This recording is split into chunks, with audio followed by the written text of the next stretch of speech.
Assalamualaikum warahmatullahi wabarakatuh. Selamat pagi, salam sejahtera untuk kita semua. Bapak Ibu, gimana? Apa kabar? Sehat ya, Alhamdulillah. Semoga mudah-mudahan kita selalu diberikan kesehatan, sehat walafiat ya, sehingga dapat mengikuti perkuliahan ini dengan sebaik mungkin. Bapak Ibu sekalian, sebelum kita mulai pertemuan kita pada hari ini, marilah kita berdoa terlebih dahulu kepada Tuhan Yang Maha Esa, supaya kita diberikan kelancaran untuk mengikuti tutorial, webinar, atau web kita ini. Berdoa dimulai. Berdoa selesai. Oke, baik. Selanjutnya, saya akan mengecek terlebih dahulu kehadiran dari Bapak Ibu semua. Saya akan absensi terlebih dahulu ya. Mohon videonya di-on-kan. Ya. Simdilia Aulia, hadir ya. Aulia Agustina. Ada yang tahu temannya di mana Aulia Agustina? Oh, masih sedang on the way. Oke, nanti teman-teman, Bapak Ibu tolong konfirmasi ke temannya Aulia kalau sudah join pada web kita hari ini, konfirmasi kepada saya ya, agar absennya dapat kita absenkan.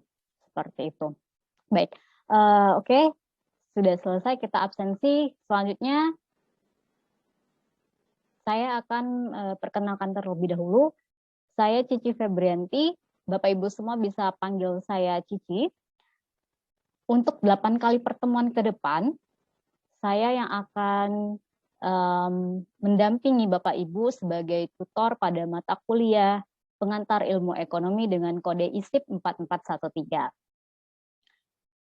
Proses perkuliahan kita ini akan berlangsung selama 2 jam ke depan ya. Jadi dimohon untuk fokus dan aktif dalam mengikuti tutorial webinar kita setiap sesi pertemuan ya. Oke, sebelum saya mulai sesi pertama atau perdana kita pada hari ini, saya memiliki pantun, Bapak Ibu. Boleh ya, saya diizinkan untuk berpantun terlebih dahulu, biar kita semakin semangat. Oke, ayah kerja terus ke rumah nenek. Ayah yang kuat, cintanya hangat. Selamat belajar Bapak Ibu, semoga kita tetap semangat. Oke, gimana? Udah semangat belum ya? Udah ya, oke. Oke ya, kita pantun sudah, sekarang kita lanjut. Pada kesempatan pertemuan perdana atau pertama kita hari ini, saya akan menjelaskan mengenai tentang teori hukum demand and supply beserta keseimbangan harganya. Jadi ada korelasi antara harga, harga dan demand dan supply itu sendiri. Oke, nah untuk lebih jelasnya nanti akan kita pelajari setelah ini. Baik, Ibu izin share screen dulu ya untuk pertemuan kita. Oke.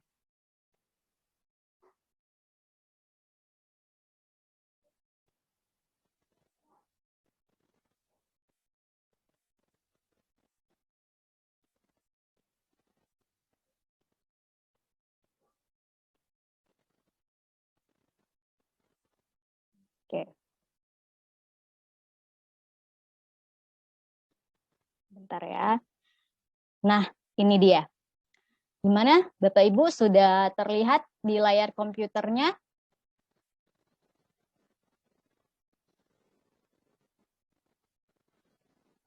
Sudah ya, sebentar Mas Ridwan. Oke, ini dia. Nah, pada sesi ini kita masuk dalam materi kuliah pengantar ilmu ekonomi ya. Jangan sampai ada yang nggak tahu mata kuliah apa kita pada pertemuan kali ini. Oke. Selanjutnya, nah sebelum kita bahas mengenai materi kita pada sesi ini, kita akan membahas terlebih dahulu kontrak kuliah kita. Ya. Jadi mahasiswa itu wajib hadir 75% selama 8 kali pertemuan. Jadi maksimal izin atau absen hanya 3 kali pertemuan saja. Poin nomor 2, mahasiswa wajib mengumpulkan tugas pada pertemuan sesi 3, 5, dan 7. Ingat ya, pertemuan 3, 5, 7 itu ada tugas besar yang harus Bapak Ibu kumpulkan pada laman LMS. Dan juga ada tugas secara partisipatif, nanti akan saya jelaskan selanjutnya.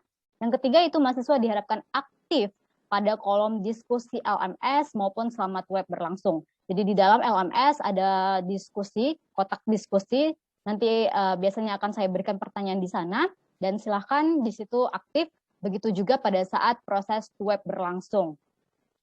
Dan yang terakhir itu komti atau ketua kelas dimohon untuk screenshot kehadiran kita pada setiap sesi, yaitu 8 kali pertemuan itu ya. Oke, next. Nah, tugas apa yang dimaksud tadi? Jadi tugas itu nanti akan diberikan oleh saya sebagai tutor, baik dalam bentuk individu ataupun kelompok selama program tutorial berlangsung. Jadi tugas itu nanti adalah bentuk wajib dan partisipasi, yang dimana saya telah jelaskan tadi.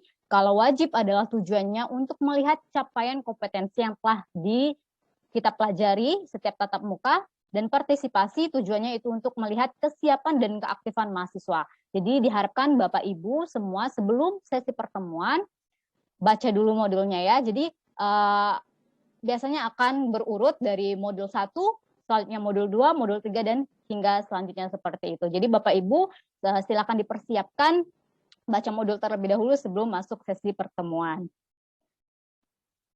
Lanjutnya, kapan dan di mana diberikan? Nah, tugas wajib tadi akan dikumpulkan pada laman LMS, yang dimana itu dikumpulkan pada pertemuan 3, 5, dan 7. Jadi ada 3 kali tugas besar kita, dan itu akan diberikan pada saat H-7. Jadi setelah sesi kedua tutorial webinar kita, saya akan berikan soalnya atau memberikan tugasnya apa saja itu, baik bisa dalam bentuk tugas individu ataupun kelompok nantinya. Nah, silakan teman-teman persiapkan selama 1 minggu ke depan sebelum pertemuan 3, 5, dan 7 itu ya. Dan yang tugas partisipasi tadi yang dimana saya sudah jelaskan akan dikumpulkan setiap akhir pertemuan di luar kelas tutorial. Nah, sekarang kita masuk mengenai materi kita pada hari ini, yaitu mengenai permintaan, penawaran, dan keseimbangan harga. Adapun learning outcomes ataupun kompetensi yang ingin dicapai dari materi ini itu mengenai yang pertama, mahasiswa mampu menguraikan tentang teori dasar permintaan dan penawaran atau yang disebut dengan supply demand berdasarkan determinasi sehingga bisa memberikan contoh aplikasinya. Jadi nanti ada teorinya, ada konsepnya, terus ada dalam bentuk aplikatif. Dan diharapkan inilah kompetensi yang learning outcomes yang mahasiswa atau Bapak Ibu diharapkan bisa capai itu. Yang kedua itu mahasiswa mampu memahami hubungan antara harga, jumlah produk. Jadi ada korelasi antara harga itu sendiri, kuantitinya atau jumlah produknya dengan demand atau supply-nya itu tadi. Ya. Nah, sebelum untuk masuk ke substansial materi kita, saya akan iring dulu nih dari pasar itu sendiri. Nah, kan kalau untuk bisa masuk dalam konsep permintaan dan penawaran, pasti ada yang namanya di dalam situ adalah wadah. Wadahnya itu apa? Pasar. Nah, pasar yang dipikirkan oleh Bapak Ibu semua apa? Kira-kira. Ada yang mau bantu jawab? Oke, Budi. Iya, Budi. Menurut Budi apa Budi pasar? Iya, betul. Baik sekali. Jadi pasar itu tidak hanya dalam bentuk konteks kita harus bertemu langsung ya, si penjual maupun si pembeli. Tapi pasar bisa, apalagi saat ini sesi gadget ataupun sesi sosial media sudah meluas sehingga adanya yang namanya vintage ya, financial technology. Jadi pasar itu bisa dalam bentuk online maupun offline. Nah, jadi pasar itu sendiri adalah berfungsi mempertemukan kelompok antara pembeli dan si penjual dalam aktivitas jual beli suatu barang atau jasa itu. Sehingga pembeli dan penjual ini akan berinteraksi di pasar gitu. Nah, tadi di dalam pasar Kalau yang namanya permintaan itu pasti ditentukan oleh siapa? Ya, betul sekali, si pembeli. Dan kalau untuk dalam penawaran, itu yang menentukan siapa? Betul ya? Si penjual. Nah, mekanisme pasar itu digerakkan oleh adanya kekuatan interaksi antara si demand, permintaan tadi, yaitu si pembeli, dan penawaran, supply, yang dimana ditentukan oleh si penjual ya, yang dapat membentuk mekanisme harga pada tingkat output keseimbangan atau yang disebut dengan equilibrium. Pasar secara umum yaitu sebagai suatu mekanisme di mana para penjual dan pembeli dapat menentukan harga secara bersama-sama atau yang dikatakan dengan deal untuk melakukan pertukaran terhadap barang dan jasa itu. Dan pasar menentukan harga tiap barang dan jasa dalam perekonomian. Oleh karena itu, semua barang dan jasa dalam perekonomian bisa dinilai dengan satuan uang. Artinya apa? Yaitu dalam perekonomian modern, setiap barang dan jasa memiliki harga atau adanya nilai uang itu sendiri. There is no free lunch. Ya. Oke. Nah, ini dia. Apa yang terlihat dari gambar itu, teman-teman semua? Iya, betul sekali. Sedang membeli ya. Oke. Siapa tadi yang si pembeli adalah ditentukan untuk menentukan betul permintaan. Betul sekali Syara. Oke, terima kasih Syara. Nah, sebenarnya apa sih permintaan itu? Ya enggak? Permintaan adalah kesanggupan pembeli untuk membeli berbagai jumlah produk pada berbagai tingkat harga dalam waktu tertentu. Gini, teman-teman pasti biasanya dalam kehidupan sehari-hari ada yang namanya take a decision ya, atau pengambilan keputusan. Pengambilan keputusan apa? Ketika teman-teman jalan ke mall nih, ngelihat sepatu bagus gitu. Apa yang terlintas di dalam pikiran teman-teman? Pasti melihat price-nya dulu kan, kalau ya price-nya dulu. Ketika memang harganya cocok dengan teman-teman, maka adanya di situ di tingkat harga tertentu, maka teman-teman akan membelinya, ya kan? Akan memutuskan untuk membeli dan melakukan permintaan terhadap barang tersebut. Tuh. Nah, itulah yang namanya permintaan. Jadi, permintaan itu ada ketika ada kesanggupan pembeli untuk membeli berbagai jumlah produk tertentu pada berbagai tingkat harga dalam waktu tertentu pula. Gitu.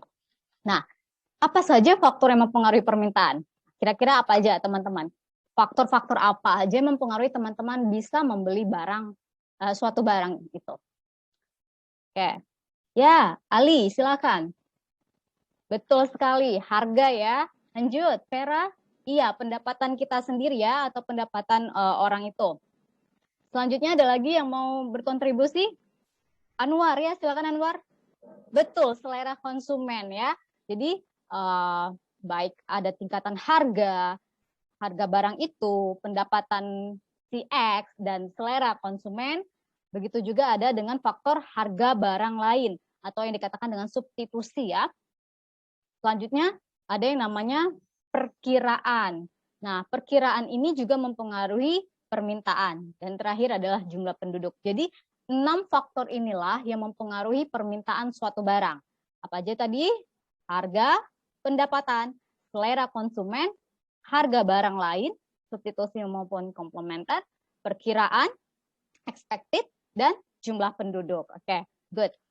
Selanjutnya, apa sih sebenarnya hukum permintaan itu? Setelah kita membahas panjang lebar mengenai pasar itu tadi sendiri, bagaimana bisa terjadi berinteraksi antara penjual dan pembeli, terus juga apa sih arti sebenarnya permintaan itu tadi yang dipengaruhi oleh faktor harga, tingkat tertentu pada tingkat harga ya kan. Nah, inilah hukum permintaan. Hukum permintaan adalah semakin tinggi harga suatu barang atau jasa, maka akan semakin sedikit jumlah permintaan terhadap barang atau jasa tersebut. Dan sebaliknya, semakin rendah harganya akan semakin banyak jumlah permintaan barang atau jasa tersebut. Ya enggak? Contohnya apa nih yang mau berikan contoh? Siapa? Ya Ibu Laili, silakan Ibu Laili. Ya, betul, betul sekali Bu. Jadi bisa dalam bentuk harga semangka, harga buah saat ini ya. Ketika misalnya harga buah saat ini apalagi sedang pandemi COVID-19 ini ya, kita dianjurkan untuk mengkonsumsi buah-buahan. Jadi ketika harga buah itu turun, maka daya beli masyarakat terhadap barang itu akan meningkat, ya kan? Gitu. Nah, itu salah satu contohnya. Dan ini Ibu kasih contoh kurva permintaan. Jadi gini, tadi kan hukum permintaan adalah semakin tinggi harga suatu barang, akan semakin sedikit jumlah permintaan terhadap barang itu atau jasa tersebut, ya kan? Jadi bisa kita lihat di sini ya, sebelah kiri adalah di vertikal adalah sumbu price. Nih, contohnya di sini adalah Ibu kasih contoh harga daging. Dan garis horizontal adalah quantity of demand-nya atau jumlah barang yang diminta. Di sini adalah contoh kasusnya adalah daging ya. Nah, ketika harga daging itu di angka $2,5, nah baik, kita rupiahkan di sini, anggap saja menjadi harganya adalah 50.000 aja ya, mungkin juga 25.000 harga daging ya, 50.000, maka jumlah dagingnya ada di titik mana? Ada yang tahu? Ada yang bisa menjawab? Iya, Cindy. Silakan, Cindy. Betul ya, di angka 2. Kenapa tidak ke arah kanan? Iya, betul. Karena harganya adalah harga tinggi. Maka quantity of demand atau jumlah barang yang dimintanya adalah sedikit. Semakin mendekati angka 0, maka jumlah barang yang diminta akan semakin sedikit. Ya, gitu juga ketika harga turun, apa yang terjadi? Nah, betul kan hukum permintaannya berlaku, yaitu ketika harga barang itu turun, atau dalam contoh kasus ini adalah harga daging itu turun, misalnya dari harga 50.000 tadi menjadi harga 40.000, maka jumlah barang yang diminta atau konsumen akan semakin meningkat kuantitasnya terhadap daging atau jumlah barang yang dimintanya terhadap daging itu. Gitu. Nah, gitu juga seterusnya ya.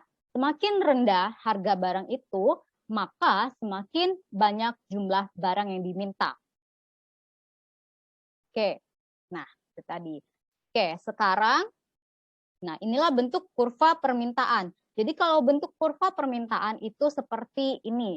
Jadi dia itu landai ya, landai. Ingat-ingat teman-teman. Jadi nanti ada kurva permintaan dan ada kurva penawaran. Kurva permintaan ingat-ingat bentuknya landai seperti ini. Jadi ketika teman-teman lupa dengan teori kurva permintaan itu sendiri, teman-teman bisa buat bentuk aja kurva ini. Jadi bisa teman-teman tarik titik demi titik sumbunya sehingga mempermudah teman-teman dalam memahami dan ataupun menghafal dari teori hukum permintaan itu sendiri. Gitu. Ingat ya. Bentuk kurva permintaan landai seperti ini. Oke. Next. Jadi di sini ada yang namanya perubahan kuantitas yang diminta versus dengan perubahan permintaan. Apa itu? Ini dia. Jadi ada yang namanya perubahan permintaan.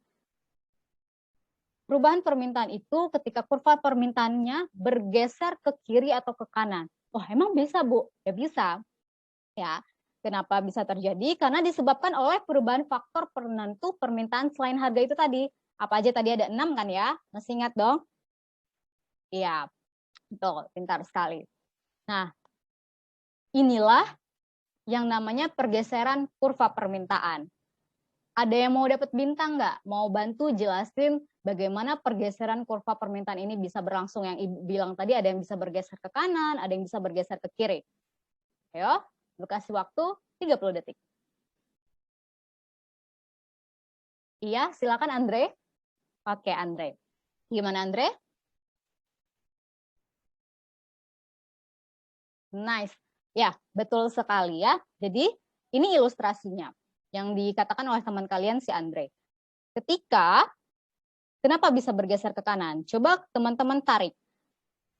Jadi ini bisa bergeser ke kanan karena adanya kenaikan dalam permintaan ya dong. Semakin dia menjauhi titik nol, ingat, semakin dia menjauhi titik nol, semakin dia ke arah kanan, dalam hukum permintaan atau kurva permintaan, maka dia terjadi yang namanya apa?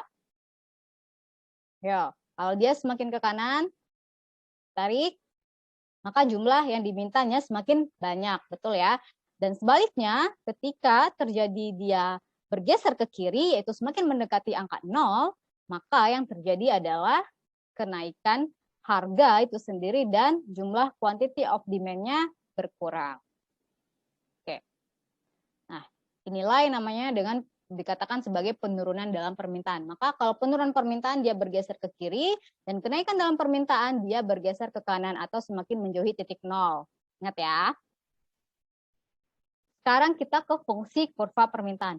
Apa sih sebenarnya fungsi kurva permintaan itu? Jadi kita dalam teori hukum demand and supply tidak hanya berbicara tentang teori, tapi di sini juga bisa kita bentuk dalam sisi aplikatifnya dalam kehidupan sehari-hari. Yang dimana fungsi kurva permintaan mempunyai persamaan sebagai berikut. Jadi QD di sini simbolnya artinya adalah quantity of demand, yang dimana artinya adalah demand permintaan dan quantity itu adalah jumlah. Jadi jumlah permintaan sama dengan A yaitu konstanta dikurang B kali P.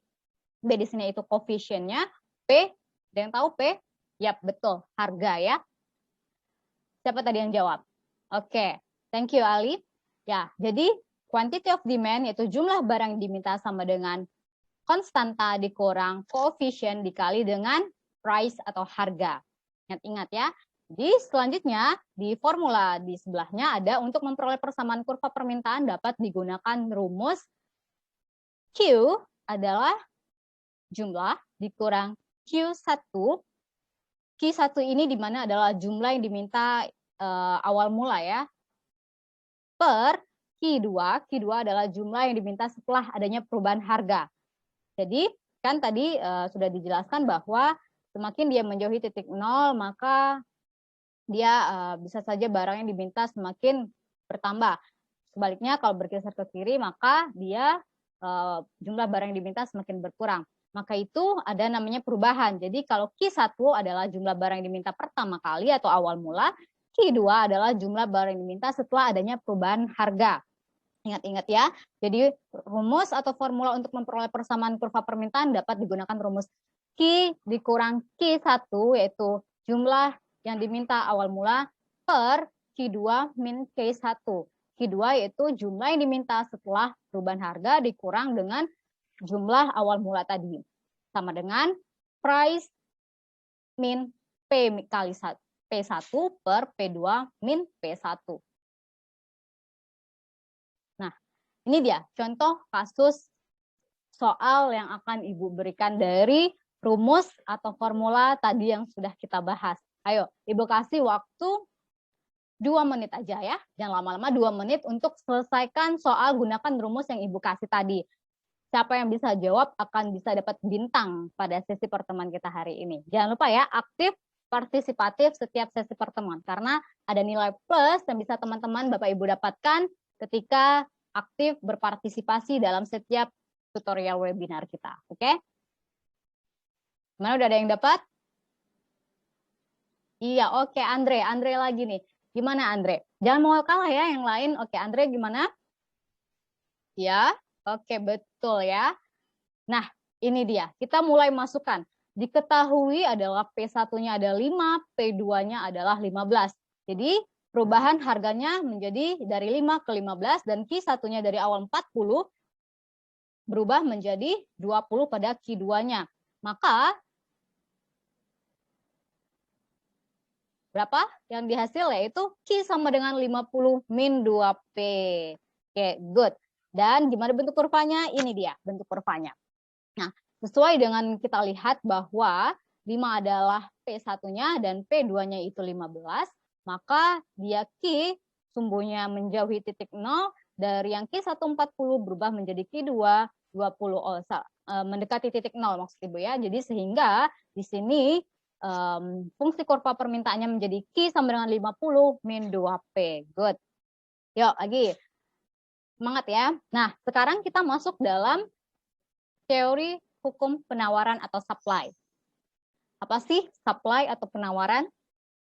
Jadi, supply atau penawaran adalah jumlah barang yang ditawarkan. Namanya juga penawaran ya. Jadi, biasanya siapa yang menawarkan barang? Konsumen atau produsen? Oke, nice. Produsen ya. Jadi, kalau supply, ingat-ingat ya teman, kalau supply atau penawaran itu si penentunya adalah siapa tadi? Produsen. Kalau demand atau permintaan tadi, si penentunya adalah pembeli ya. Nah, ketika penawaran atau supply ini ditentukan oleh si produsen, maka jumlah barang yang ditawarkan oleh si penjual pada tingkat harga tertentu, pada periode tertentu, dan pada pasar tertentu. Jadi ada tiga kata kunci di sini, 3 keyword yang harus teman-teman ingat.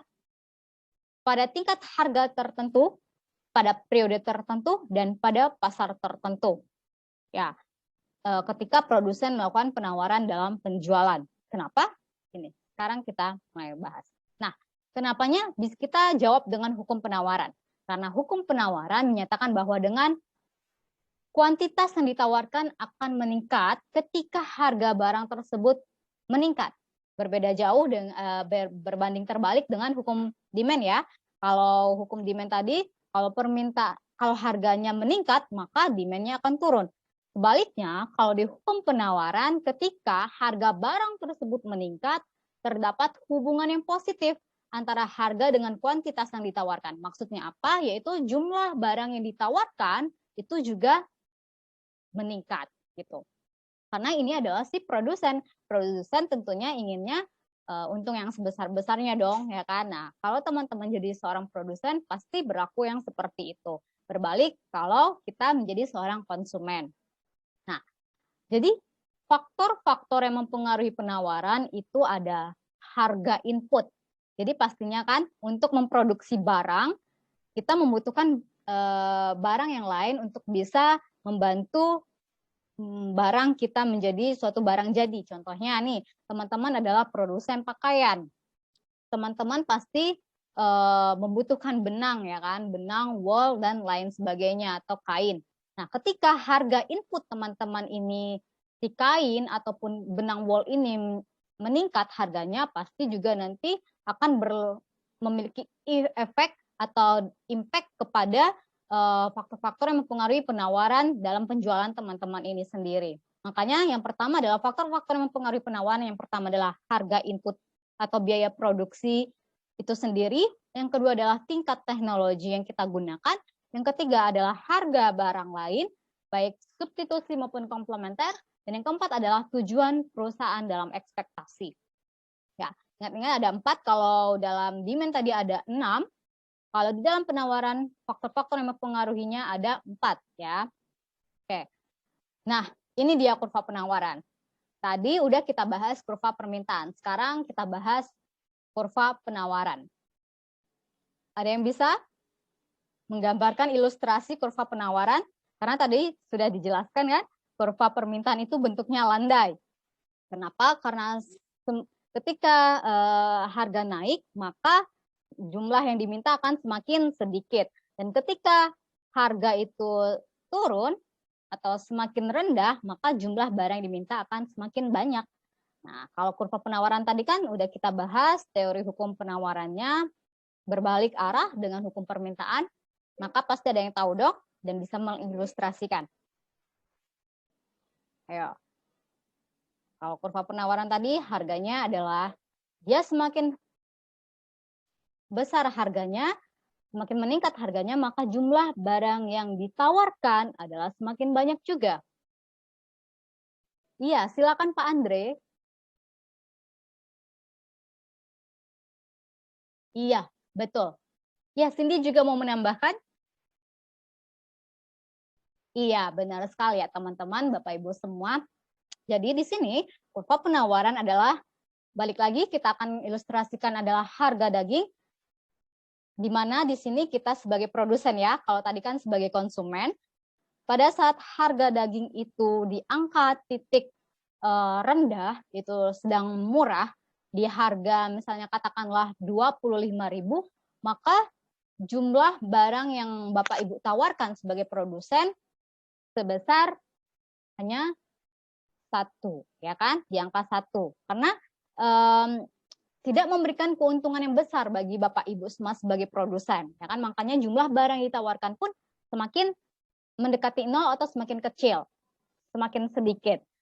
Sebaliknya, ketika harga daging itu naik, maka jumlah barang yang ditawarkan akan semakin banyak karena sudah mulai melihat pundi-pundi ke uang ya. Udah mulai terlihat profit yang semakin meningkat. Begitu juga seterusnya, dan seterusnya. Maka semakin tinggi harga atau semakin naik harga, price-nya meningkat, maka jumlah barang ditawarkan akan semakin banyak. Quantity of demand-nya akan menjauhi titik nol dan mengarah semakin menjauhi titik nol ya, karena jumlah barang yang ditawarkan itu semakin banyak, semakin besar. Gitu. Sehingga bagaimana bentuk kurva penawarannya? Nah, ini dia. Jadi kayak gini ya, berlawanan dari kalau kurva permintaan tadi kan landai seperti ini. Nah, kalau yang kurva penawaran itu seperti ini. Ya, dia naik ke atas gitu. Karena harganya semakin besar harga, maka semakin jumlah barang yang diminta semakin banyak. Jumlah yang ditawarkan adalah semakin banyak. Adapun perubahan juga terhadap kuantitas yang ditawarkan versus perubahan penawaran, yaitu apa yang dimaksud dengan perubahan dalam penawaran? Pergeseran dalam kurva penawaran ke kanan atau ke kiri yang disebabkan oleh perubahan faktor penentu penawaran selain faktor harga. Ya. Nah, bagaimana pergeserannya itu sendiri? Ketika ingat-ingat ya, simbol dari supply atau penawaran itu sendiri adalah S. Ya, ini bisa teman-teman lihat di layar. Sedangkan kalau demand atau permintaan tadi adalah simbolnya D, yang dimana dari kata demand ya. Nah, di sini supply 1 atau penawaran di awal mula ada di titik ini.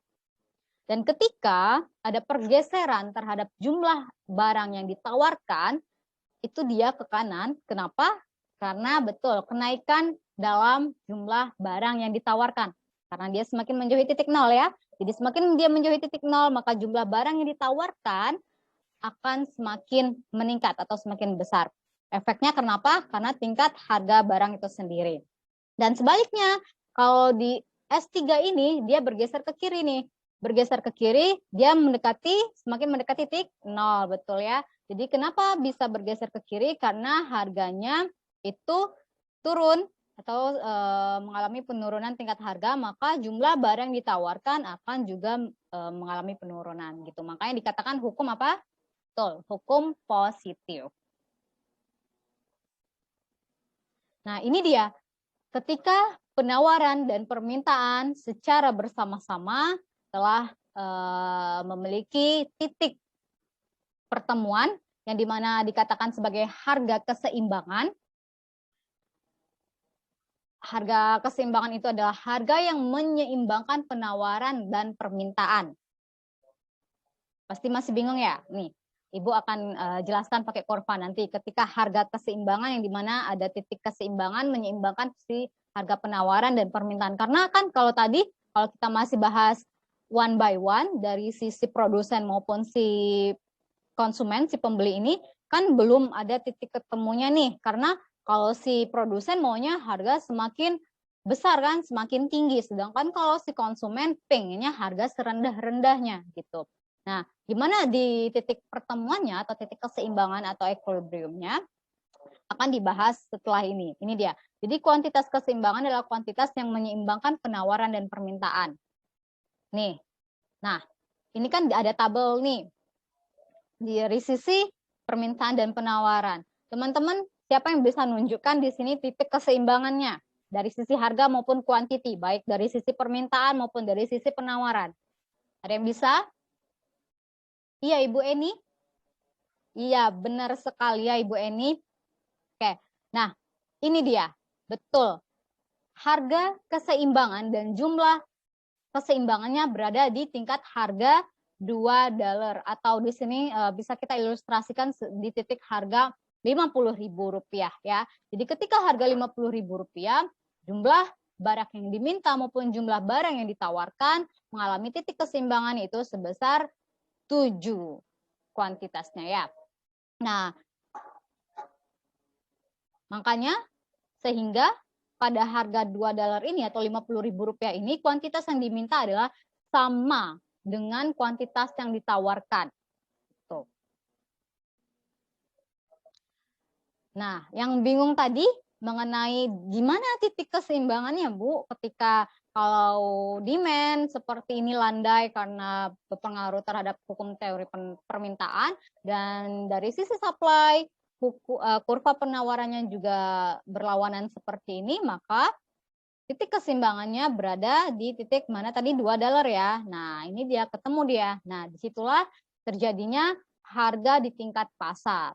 Karena inilah harga titik temu mereka, harga titik keseimbangan antara si customer, pembeli maupun si produsen sebagai supply ya. Nah, ingat-ingat titik keseimbangan atau disebut dengan equilibrium. Apa itu equilibrium atau disebut dengan keseimbangan pasar? Yaitu suatu keadaan ketika jumlah barang yang diminta sama dengan jumlah barang yang ditawarkan pada harga tertentu. Oke, nah apa bisa sih excess supply atau kelebihan penawaran? Gimana kira-kira? Kalau dari kurva ini, teman-teman ada bisa jawab? Apa bisa kelebihan penawaran? Oke, bisa ya. Karena kenapa? Ya, silakan Ali. Ya, good. Ada yang mau menambahkan? Iya, Sarah? Iya, good. Nah, jadi excess supply atau kelebihan penawaran itu bisa terjadi ketika kenapa? Karena di titik ini, kan dari titik keseimbangan tadi adalah di harga $2 atau sebesar 50.000, maka quantity of demand-nya ataupun quantity of supply-nya, jumlah yang ditawarkan maupun jumlah barang yang diminta adalah sama, kuantitasnya 7.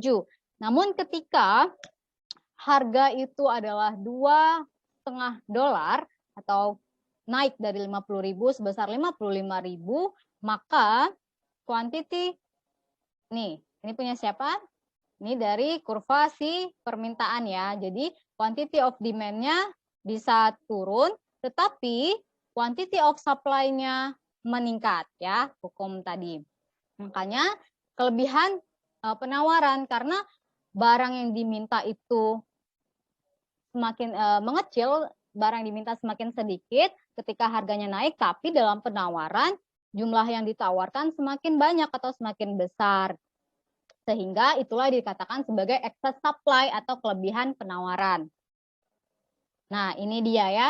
Jadi ada range atau gap ya antara dari sisi kuantitinya 4 si miliknya demand dan 10 adalah kuantiti miliknya si supply. Maka ini ada gap. Makanya itu dikatakan sebagai excess supply atau kelebihan penawaran. Nah, itulah dikatakan dengan surplus. Surplus itu apa? Ya, namanya juga surplus. Plus dari kata plus ya, berarti bertambah. Berarti ada ketika harga di atas harga keseimbangan, kuantitas yang ditawarkan melebihi kuantitas yang diminta terdapat kelebihan penawaran dong kan ya. Maka jumlah barang tadi itu masih berlebih ya, surplus. Surplus akan menurunkan harga. Jadi kalau barang di pasar itu masih banyak, misalnya contohnya nih handphone ya, handphone teman-teman kan selalu berinovasi dong ya. Jadi ketika ada kode tertentu, misalnya Samsung 7 dan sekarang udah Samsung 11, Samsung C7 ketinggalan kan ya. Tapi barangnya tadi ini masih banyak